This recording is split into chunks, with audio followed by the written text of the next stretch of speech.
So it's great to join with you in worship right now. I've got a question for you as we get started.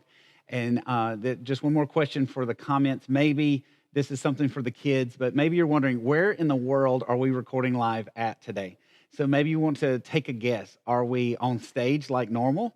Are we in the sanctuary?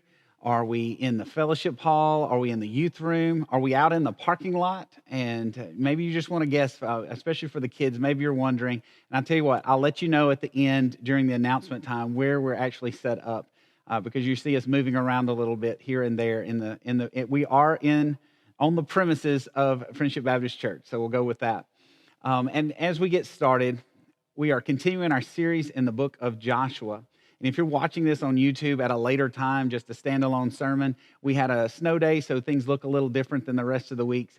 But we're still jumping in to see God's faithfulness through the life of the Israelites. So God caused Joshua to take the people out of the wilderness and into the promised land. Now, when he does that, we've looked at a few of those places, but the whole goal is to get to the promised land. Well, today we get to see them cross over the Jordan River and get into the promised land, which is exciting. But it only takes 3 verses, because there's still the inheriting of the land where they have to go in and take on the Canaanites. But even so, just the idea that it only took 3 verses for them to actually cross over. But when you start looking at what God calls them to do, you realize there's much more than meets the eye in this. Because God is going to tell Joshua to take the people, and he was going to get the priest to take the Ark of the Covenant, carry that before the people, and walk to the edge of the Jordan River. And when they put their feet in the water, he said, the water will stand still and you'll be able to cross on dry land. And that's exactly what happens. They put their feet in the water, they cross over onto dry land. But there were some other things that go on with that.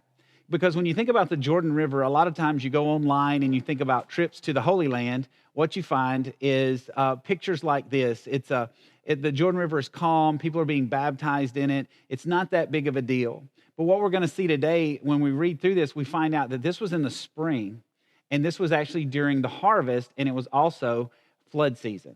And so the river would look more like this when we're talking about the Jordan River. It was overflowing its banks. It's something that would be kind of fearful. Think about the priests. They're here, they're going to take the Ark of the Covenant. This represents God's presence with them. This is how he dwells with his people. And they're going to try to cross over this raging river. You know, they might lose the Ark of the Covenant out of this. Like, what is going to happen? And I'm sure because there were unknowns, and unknowns bring fear and anxiety. For you, maybe you're facing difficult situations right now, whether it's a relationship, or maybe it's something at your school or at your job, but there's a lot of unknowns in your life, and it can always lead us toward fear and anxiety.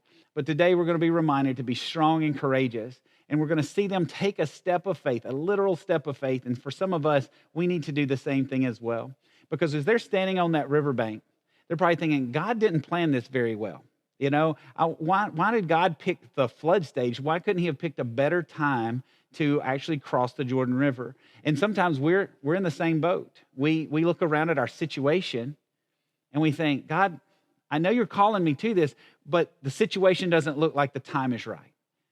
But it's in those times where we place our faith in Jesus that he shows his faithfulness. One of the things that I want to mention several times in this is God's faithfulness starts at our step of faith. When we place our faith in him, that's when he can show his faithfulness. And so I pray this all the time, but I pray that God would do things in such a way that only he can get credit. And that's what we're going to see exactly here today. So let's just go ahead and jump into that. We're going to be in 2 different chapters today. We're going to be at the end of Joshua chapter 3, and we're also going to look at chapter 4, talking about the memorial that they set up with these stones. And so if you'll turn to Joshua chapter 3, we're actually going to start in verse 14. I've kind of given you the other parts of this. God tells Joshua, I'm going to do this in a way that people will know that I am with you just as I was with Moses. So as you're turning there, you know, we've seen how Joshua takes the people and he gathers them up and tells them that God has chosen him to replace Moses. Now, God has to tell him 3 times, be strong and courageous, because he's replacing the greatest leader Israel has ever known. And how's he going to do that? Well, it's because God's going to be with him. And he says, be strong and courageous. I will be with you. And he's going to show a lot of leadership in the book of Joshua. A lot of people study Joshua just for the leadership principles. the leadership principle we're seeing, first and foremost, is just a basics of leadership. It's taking people from point A to point B. Joshua is taking people to a land they've never seen. The only two people in the whole tribe that has ever even seen the promised land at this point was Joshua and Caleb, two of the original 12 spies. Everybody else, because they were afraid, they were in the wilderness for 40 years. And that whole generation died out. Now Joshua's got to take people where they've never been. In leadership, leadership is not about telling people what to do. Leadership is about helping people get from where they are to where they were bound to be, where they were created for. And God wants to do that in our lives as well. And so as we look at this, they get ready. They send in spies last week. We saw that. They go into Jericho. They get found out. So now they come back, and now you've got the question of, what do we do from here? And now you know that Jericho knows that they're coming, but they think they have some time. And that's one of the coolest things about this, before we even get into this, is they think they have time because it's flood stage. There's no way the Israelites will cross until the end of flood season. And God's going to show up and do it in such a way that only he can get credit. So let's see how he tells them to do that in verse 14.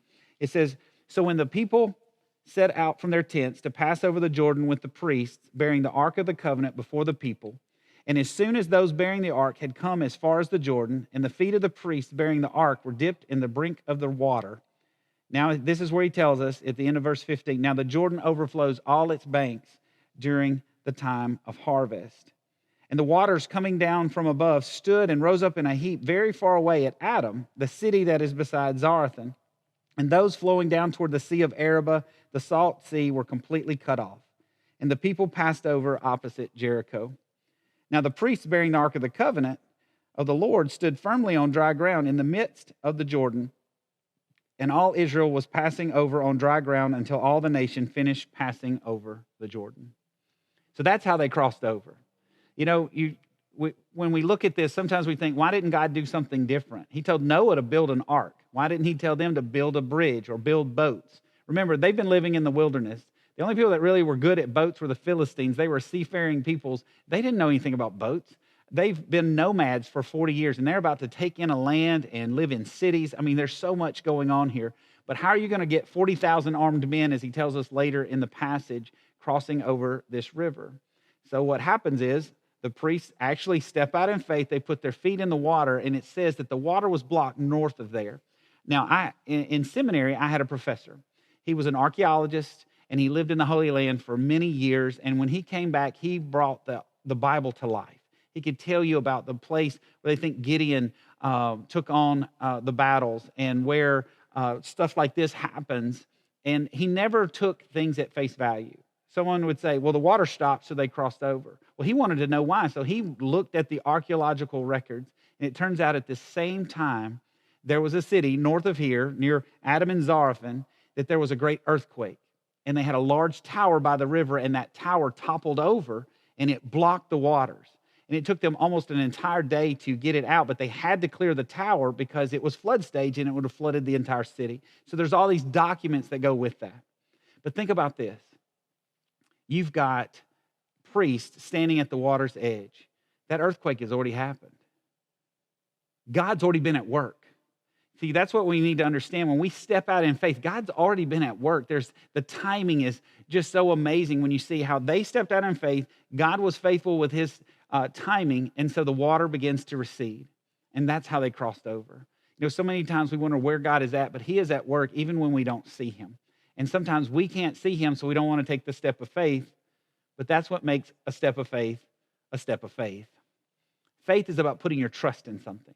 Like right now, I'm sitting in a chair, and I'm trusting that this chair holds me up. It's one of the simplest ways I know how to talk about faith. When you want to place your faith in something, you can't just say, I believe this chair can hold me up. You have to sit in it. People say, I believe Jesus can save me, but until they place their trust in Jesus, put the whole weight into it, saying, I believe Jesus died on the cross for my sins. I'm trusting him to save me. Nothing that I can do, but in the gift of grace alone, that's what saves us. And so sometimes we have to take a step of faith in different areas, but it's more than just thinking about it and having the head knowledge. It's about it's a call to action. That's what this is. And he gives them a call to action. They act on it, and God is found faithful. But it started with a step of faith for them. They couldn't see what was going on behind that. And so that was a surprise for them, I'm sure, as much as you and me when you read through that. So they go through and they pass over on dry land. And now I want to go from there into the picture of what happens at this point.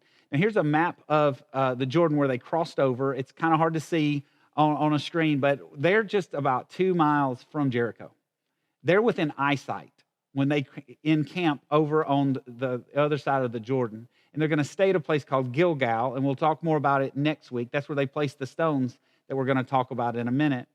But when they crossed over, I mean, the first city they're going to face is Jericho. And so they're kind of exposed at this point, and we get to see more about that next week. But just the idea that they're going to cross over, here's where they encamped now, and here's what God tells them to do in that. So we'll jump to chapter 4, starting in verse 1, and what God commanded them to do. Starting in verse 1, it says, "When all the nation had finished passing over the Jordan, the Lord said to Joshua, 'Take 12 men from the people, one from each of the tribe, a man, and command them, saying, Take 12 stones from here out of the midst of the Jordan, from the very place where the priest stood firmly, and bring them over with you, and lay them down in the place where you lodge tonight.'" I just want to stop right there because there's something very important. He says, lay them down, and later they set them down. He used very specific words here. God commands them to lay them down. He didn't say place them. There was other words for that. It literally means let them be at rest.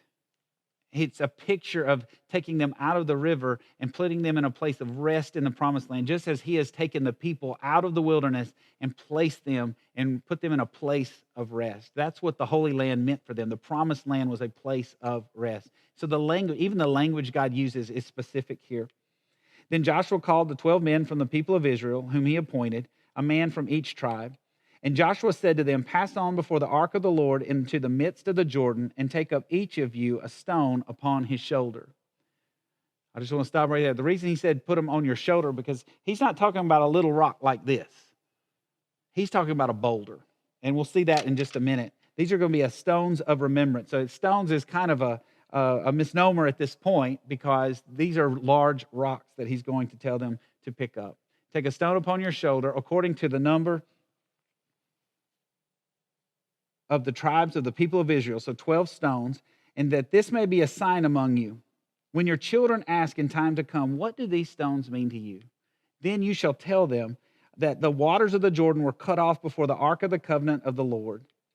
And when it passed over the Jordan, the waters of the Jordan were cut off. So these stones shall be to the people of Israel a memorial forever. So now we see the second part of this. He's brought them over, but now he wants them to remember that faithfulness. You know, when we take the Lord's Supper, Jesus said, "Do this in remembrance of me." When we take baptism, it is a symbol. It is a picture of what Christ has already done for us. There's symbols all around us. And so what are those places of remembrance in your life? For them, he wants them to take these stones out of the riverbed and place them specifically. So when you think about a riverbed, nowadays when you see YouTube videos, people will go to where a riverbed has dried up and they find old cars and all kinds of stuff at the bottom. But at the bottom of that river would have been these really large stones. And he says, "I want you to take those stones." Imagine when they're set up later, you couldn't have gotten to those stones without during flood season without a whole lot of extra work. They didn't have scuba gear. How would they have gotten in there and not gotten swept away by the waters trying to pick those big rocks up? But that because it was dry land, they were able to take those rocks and then they set them up. They're going to set them up. Rocks don't naturally sit up in piles like this. And I don't have an exact picture, but this is the idea here. It's going to stand out. It's not going to look like a natural part of nature when these stones are stacked up, these 12 stones. And he says, and then when your children ask, "What are these stones for?" you can tell them of God's faithfulness. I love that picture of remembering God's faithfulness in their life and having an actual visible, tangible symbol for them to look at. Amy and I set up some stones of remembrance for ourselves. And so we haven't set it up here in Mississippi yet, but when we were in Tennessee, we would set up this big bowl of stones. And when you would look at them, there were all kinds of different rocks in there, but you would notice that some of the stones, and it's hard to see, would have writing on them. And people would notice that over time. And I'll never forget, there was this one kid, and his family had come over. We had had dinner together, and this little boy, he was about 3 at the time, and he never sat still. And he comes running through the living room, but he noticed the stones. Of course, he likes rocks. He wants to pick them up, but he picked them up, and he noticed there was words on them. And he said, "Hey, what are these rocks for?" And I said, "These are stones of remembrance." And we wrote down things where God has been faithful in our life. And so he began to pull out of the plate or the bowl these rocks and say, "What does this one say?" Because he couldn't read. He didn't know what they said. And I said, "Well, this one is June 18, 2004. This is when we felt called to plant a church here in Spring Hill. And that's how we met your family." And I began to share the story of what God was doing. And then he would grab another rock and he'd say, "Well, what's this rock for?" I said, "Well, this was our friends while we were at seminary." And we listed all the names of the ones that we shared life together. It's the first time we saw real community. And his mother came in about 10 minutes later, and he was sitting still for 10 minutes straight because he couldn't wait to hear the rest of the story. But he also would pick up rocks and say, "Well, this rock doesn't have anything on it. What's this one for?" And that's when I got to tell him, that's because God's not done yet. These are for the stones of what God's going to do in the future. You see, the thing about these stones, they're a memorial. And a memorial is remembering what God has done, but they're also a testimony. Testimony of what God has done in my life and what we hope to see in the future. And so we've added some rocks since then. This rock, and I love it because it's got my kids' handwriting on it now, but it's April 24th, 2022. That was the day Friendship called us to serve here at this church. And it's a big rock. It means a lot to us. We've got some new rocks since then. We've got rocks for Adeline accepting Christ and being baptized. And we've got a rock for Ainsley accepting Christ and being baptized since we've been here. And so we're continuing to add to the rocks, but we also have plenty more blank rocks because God's not done yet. Now, I don't know if you want to set up rocks of remembrance. I hope my girls, maybe one day they'll set up their own rocks. But how do you remember what God has done in your life? We just use that as an opportunity to give our testimony. And you think about testimonies. You look in our world today, testimonials happen on, especially on ads. You know, you see these people, "Hey, I took this pill and I lost 90 pounds in 4 days and you can too." And so all these people will buy these pills thinking they're going to lose 90 pounds in 4 days. And why does it work? Why do all these infomercials and ads work with these testimonials? Because the world's still waiting for a testimony. And what better testimony does the world need to hear than the life we were before Christ and how he has changed us through his grace and the joy that we find in him and the peace that we found that you can have as well if you will respond to his call. That's where the act of faith and that step of faith comes out. But it's a testimonial for us. We give our testimony. Now today, after our gathering, maybe you want to share your testimony or share of a time when God was faithful in your life. If you're with others in the room, this would be a great time. Do your kids know your testimony? Do your kids know the story? We were driving to a ball game yesterday in Starkville, and Amy also went to Ole Miss, so we've got degrees from both schools, so I'm not trying to pick sides here, but we had tickets to go to see the ball game, and while we were on our way there, we were looking at different landmarks from when we lived in Starkville and where we first lived, for instance, and we were telling our kids the story. But it's important we also tell them the story of how God's been at work in our life. And that's what these did. And it says that in the story, in this passage, it says those stones are still here to this day. Those stones were still visible when this book was written. And so when you start looking at all the different parts, we've got a picture of God being faithful in the midst of this. And when I think about what happens next, he tells them in verse 15, I dropped my remote. Hang on a second. Technical difficulties. Nathan was running over here trying to grab my remote for me. I'm pretty unfiltered when we're live like this. That's just the way it is through that. But these stones were in formation, and then this is the end of the story. I just wanted to get to the end after they crossed over, because this is all happening. The priests are still standing there with the Ark of the Covenant in the middle of the riverbed as 40,000 people have passed over. And in verse 15, the Lord said to Joshua, "Command the priests bearing the Ark of the Testimony to come up out of the Jordan." I'm sure they were relieved to hear that. So Joshua commanded the priests, "Come up out of the Jordan." And when the priests bearing the Ark of the Covenant of the Lord came up from the midst of the Jordan, and the soles of the priests' feet were lifted up on dry ground, the waters of the Jordan returned to their place and overflowed all its banks as before. Just as they stepped out, the water comes back. God's timing was perfect. I just love this picture of God's faithfulness. And so eventually, verse 20, it says, and they took those 12 stones, and they took them out of the Jordan, and they placed them at Gilgal, where they are to this day, the passage tells us. And so where do we go from here? I think about God's faithfulness in my life, and I've got to remember that even when times are tough, the memorials help me remember God has been at work in my life. And there have been times where I've gotten really low. And I remember sitting in my living room and being really low and looking over at those stones and remembering God's been at work in my life and he has not forgotten me. His timing is perfect and I can trust him. And maybe you need to hear that today. God's timing is perfect. And yes, you can trust him. Now, in a moment, I'm going to pray and we're going to continue with another song. But before I do that, I just want to give you the opportunity to respond. Maybe for some of you, this first step of faith, the very first step of faith that we take is that step of faith to trust Jesus as King of our life. If you've never done that, it's a little different today because we're not in the same room, but maybe you want to put Jesus in the comments or you want to send me a message. Send a direct message to Friendship or to my account that's on there. Reply to it and let me know that you want to follow Jesus and we'll talk about that. These are the opportunities where we don't want to push off a response to God's calling in your life. So maybe that's where you're at today. For others, maybe you're here and you just know you've not been sharing your faith because you feel like there's not much to share. But God's shown his faithfulness to all of us. Just salvation alone is such a testimony in this world today. To say, I was cut off from God. I was his enemy. I was doing my own thing. And then God showed up, called me as his child and changed me into a new life and invite others to do that.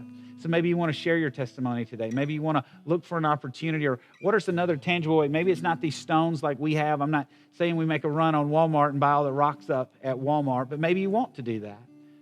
But look for ways to remember God's faithfulness because when we see God's faithfulness, it happens because we took a step of faith and that's where our testimony comes in. So let me pray for us and we'll continue to worship. Heavenly Father, I just thank you for this time. Lord, I know there's so much going on in different rooms all around right now. There's distractions, but God, I pray that you'd help us to listen to you and listen to your voice. Anything that I said that was distracting, Lord, please let it wash past our ears. But Lord, I pray that your truth would sink deeply into our hearts and change us. Lord, you are faithful. Your timing is perfect. Help us to trust you today. For those that are struggling with that next step of faith and are questioning things, God, I pray that you would give them your peace. Help them to follow you and do it in such a way that only you can get credit. So we ask all these things in the strong name of Jesus. Amen.